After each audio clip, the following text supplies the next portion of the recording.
आज मैं आपको भगवान के बारे में बताने जा रहा हूँ। भगवान कौन है? कहाँ रहते हैं?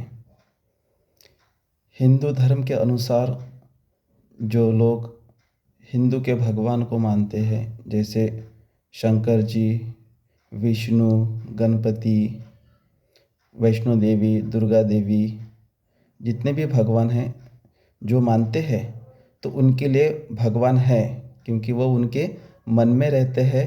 उनको उनके प्रति आस्था है और श्रद्धा है। जो लोग इस्लाम धर्म के हैं, तो वो उनके खुदा को मानते हैं, अल्लाह को मानते हैं। इसीलिए उनके अनुसार उनका खुदा है, उनका अल्लाह है, वो उनके मन में रहते हैं। बौद्ध धर्म के अनुसार भगवान बुद्ध ने कहा है कि ईश्वर नहीं है, ईश्वर कहीं भी नहीं है। लेकिन फिर भी बौद्ध धर्म के अनुयायी भगवान बुद्ध को मानते हैं और डॉक्टर बाबा साहब अम्बेडकर को मानते हैं।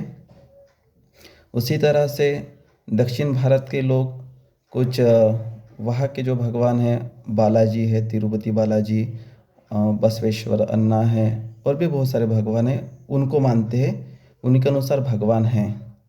और यूरोप कंट्री के लोग यीशु, जेसस यीशु, इनको ईश्वर के पुत्र मानते हैं, यानी कि वो भी एक ईश्वर है, इसलिए उनके अनुसार भी भगवान है। और जो लोग भगवान को नहीं मानते, यानी कि नास्तिक है, तो उनके अनुसार भगवान नहीं है, क्योंकि वो नहीं मानते, इसलिए उनके मन में भगवान नहीं है। अब भगवान को मान के या ना मान के हमको क्या मिलता है? जैसे जो भगवान को मानते हैं, तो उनके मन में एक विश्वास रहता है भगवान के प्रति कि भगवान मेरे दुख दूर कर देंगे, मेरा कार्य पूरा कर देंगे, मुझे सफल बनाएंगे, मुझे मेरा दुख दूर कर देंगे।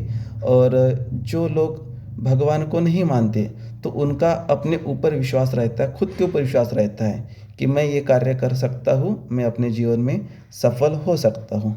अब बात करते हैं, मान लो कि कहीं पर बाढ़ आ गई हो नदी में, और वहाँ पे सभी धर्म के लोग बाढ़ में फंसे हुए हैं, और नदी की धारा एकदम तेज है, सभी को बहा के लेके जा रही है।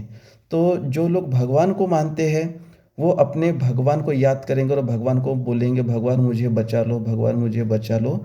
तो उनको भगवान को मानने से उनको एक हिम्मत मिलती है और उनका डर दूर होता है।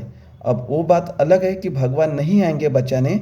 जैसे किसी ने सरकार को बता दिया है, तो सरकार की जो यंत्रणा है, एनडीआरएफ हो या उनके जो भी सैनिक हो, वो आएंगे बचाने के लिए। तो जिनको बचा लिए तो अच्छी बात है, लेकिन बहुत बार क्या होता है कि एनडीआरएफ को या सरकार को या किसी इंसान को पता नहीं चल पाता है, तो कोई बचाने नहीं आता है। तो उस समय अगर कोई बह के चले गए हैं, तो जो बह के जो मर गए हैं, तो उनको उस बात का डर नहीं लगेगा कि मैं मर गया हूँ, क्योंकि वो उस समय भगवान को याद करते हैं। तो भगवान उनको हिम्मत देते हैं। और जो भगवान को नहीं मानते, जो नास्तिक है, तो वो भी बाढ़ में बह रहे हैं, लेकिन उस समय उनको बहुत डर लगता है, उनको बहुत भय लगता है मरने का, क्योंकि उनके पास कुछ रहता नहीं है कि मैं किसको मानूं, है कि नहीं? तो उनके पास कोई विश्वास नहीं है कि मेरे को कैसे, कौन मेरे को डर से बचाएगा, कौन मेरे को मृत्यु से बचाएगा। अब सब में कॉमन एक बात है, विश्वास। सभी धर्मों में है विश्वास। जो मानते हैं भगवान को, उनमें भी है विश्वास। जो भगवान को नहीं मानते, जो खुद के ऊपर विश्वास रखते, उनमें भी विश्वास। तो भगवान है विश्वास, भगवान है हिम्मत, और भगवान है। सभी धर्मों में एक बात कॉमन है कि अच्छे कर्म करो, बुरे कर्म मत करो। अच्छे कर्मों का अच्छा फल मिलेगा, बुरे कर्मों का बुरा फल मिलेगा। तो ये जो कर्म देखने वाली जो यंत्रणा होगी, जो अदृश्य यंत्रणा हो, अब दृश्य तो है नहीं, या जो भी शक्ति होगी, कर्म को तो सब मानते हैं, उसे कोई भी नहीं नकार सकता। तो मेरे अनुसार भगवान हम उस कर्म को भी बोल सकते हैं। तो यही है भगवान को मानने का फ़र्क, नहीं मानने का फ़र्क। और भगवान कहीं नहीं मिलेंगे आपको, वो बस हमारे मन में है। और हम मन से ही उनको, उनके प्रति श्रद्धा जगा के, उनको मान के हम अपने जीवन में आगे बढ़ सकते हैं। अपनी मेहनत करके, अपने कार्य करके अपना जीवन हम सफल बना सकते हैं। तो सभी का मंगल हो, सभी का कल्याण हो। जिनको मेरी बात अच्छी लगी वो उसको स्वीकार कर सकते हैं, और जिनको मेरी बात अच्छी नहीं लगी वो उसे अस्वीकार कर सकते हैं। साधु साधु साधु।